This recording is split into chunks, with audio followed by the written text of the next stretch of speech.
പഠിച്ചോനെ ചാവാണ്ട് കേക്കണേ.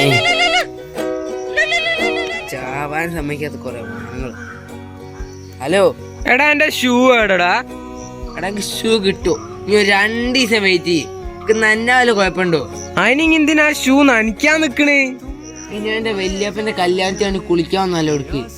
ഞാൻ ചാടി ചാവന്നാടോ. എടോ നിക്ക് നിക്ക് നിക്ക് നിക്ക്. നീ എന്ത് പറഞ്ഞോ ഒരു കാര്യമില്ല. ഞാൻ ചാടുന്ന ചാടിന്. എടാ അതല്ലടാ, ഞാൻ ലൈവായിട്ട് ആരും ചാടി ചാവുന്നത് കണ്ടില്ല, അതിനോടാ. അല്ലടാ ഈ നീന്താ അറിയുന്ന ഇങ്ങി വെള്ളത്തിൽ ചാടി ചിന്ത് വെക്കാനാ കാര്യാണല്ലോ. എന്നാ ഇങ്ങി വാ, മുക്ക് വാ. അല്ലടോ ഇനി എന്തിനാ ചാടി ചാൻ പോയേ? എടോ ഓള് പോയടോ.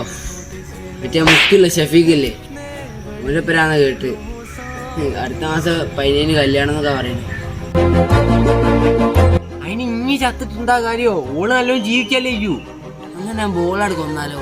എടോ അതല്ല വേണ്ടി. എടോ ഓളെ കെട്ടാൻ പോകുന്ന ആ പൊട്ടണ്ടല്ലോ, ഓനക്ക് എന്താ ബിസിനസ് നോക്കണം. ആ ബിസിനസിന്റെ തന്താണോ ഇനി? ഓനക്ക് എന്താ ബിസിനസ്? ഓന് കോഴി ബിസിനസ്. ഞാൻ കോയിന്റെ തന്താണോ? കോയിന്റെ തന്തേ? കോയിന്റെ തന്തല്ല, ആ ബിസിനസിന്റെ തന്തയാണോ?